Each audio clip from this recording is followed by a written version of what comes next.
One of the companies that I work for is HCL. All of you will definitely know HCL, right? So the story that I'm narrating this happened about 35 years ago when computerization was slowly, it was really taking off, and the government started introducing computers in the banks. And understandably, a lot of bank employees were very concerned that their jobs will be taken over by computers and they will all lose their jobs. So there was a lot of opposition from the bank employees for computerization. Okay, today it may be a bit laughable for you because there is no bank without computers, but 35 years ago it was a very uphill task. So I was a service engineer at HCL, and we were given strict instructions in our office that we should not use the word computer when we go to a bank to service the computer. So we were given strict instructions that we should use the word ALPM, Advanced Ledger Posting Machines. So whenever we went to a bank for servicing, we'll say, where is your ALPM? Is your ALPM working properly?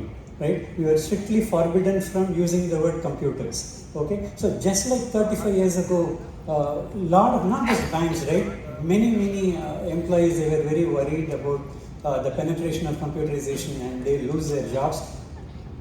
Your generation, you're all worried about artificial intelligence, right? You are very worried that AI will take over and you won't get jobs, right? See, the point I'm trying to tell you is whether you like it or not, AI is here, AI is going to stay, AI is going to spread even in more areas, right? So there is no point in being afraid of AI or hating AI. What you need to do is how can you embrace AI? How can you use AI in your field of work, whatever area you choose, right? So today's event is very pertinent, very relevant, perhaps very serendipitous, if I may use that word, because of what is happening in the Middle East. I think the government already increased the price of the LPG cylinder by 60 rupees, I think, right?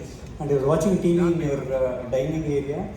There was news just flashed that Pakistan and Bangladesh, they are going to shut down their universities and make their schools work only for 3 days a week in order to conserve energy, right?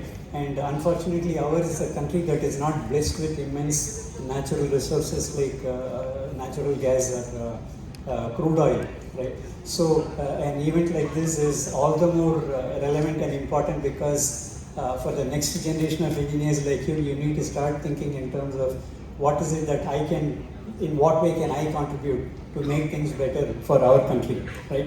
So I've been living in Texas for almost 30 years. Texas is my home state. My original home state is Tamil Nadu. And interestingly, both my current home state and my original home state, they are leaders in wind energy, right? Tamil Nadu is number one in wind energy in India, and Texas is number one in wind energy in the US, okay? Because our country does not have a whole lot of natural resources, our central government is focusing into developing solar and wind energy, right? Couple of weeks ago, I was reading newspaper, and interestingly, the last time I came to India, I gave lectures in about 15 colleges, and one of the questions I asked in every college was, how many of you students read a newspaper every day? Okay.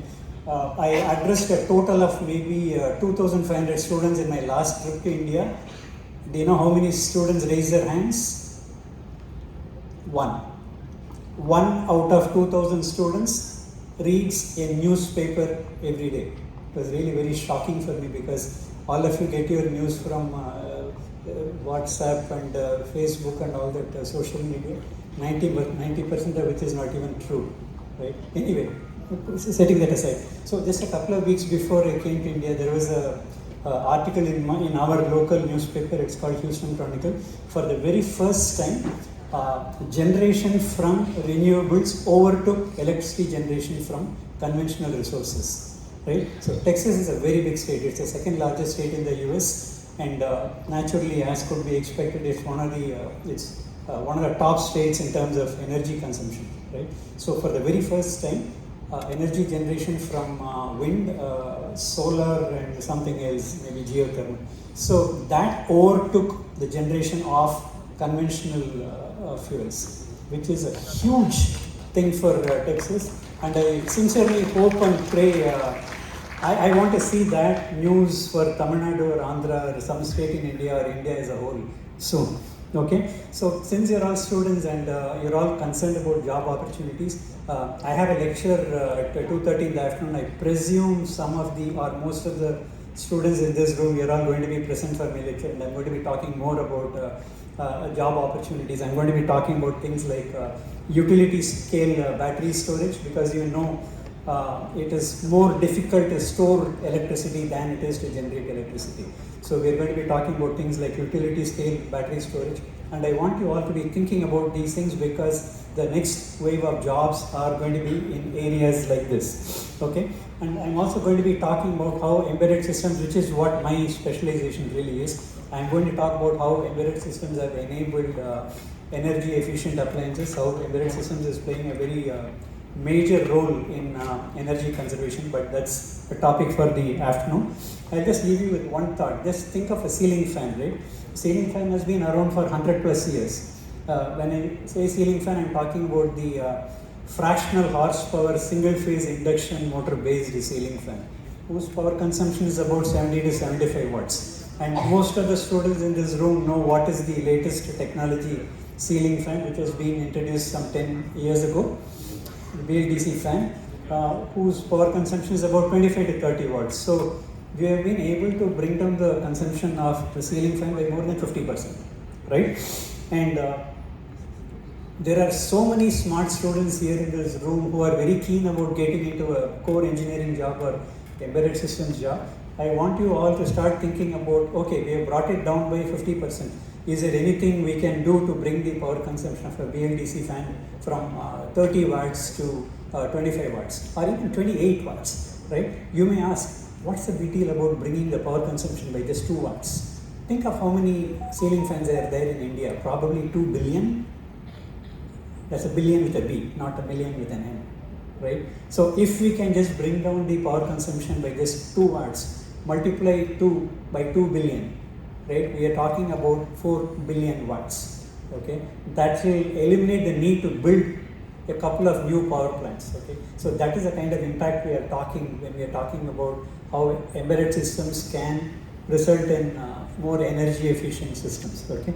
We'll talk more in the afternoon. I didn't want to take more than 5 minutes, but if I could be allowed a personal reflection for just 1 minute, I just want to thank somebody in this room.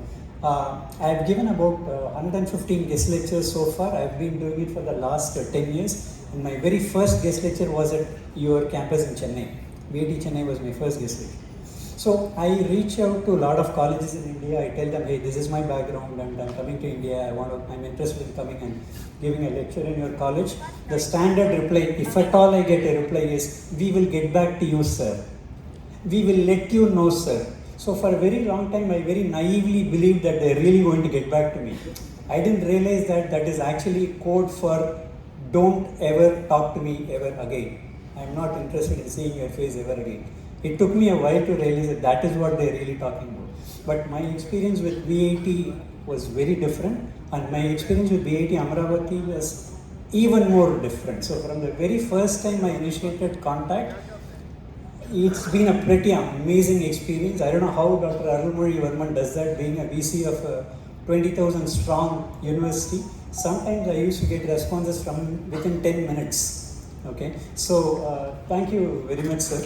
So if after my afternoon session you think you learned a thing or two, there is a sense of gratitude that is welling in your heart, the person to thank is Dr. Arulmozhi Varman. Okay, so hope to see you all in the afternoon session. Thank you.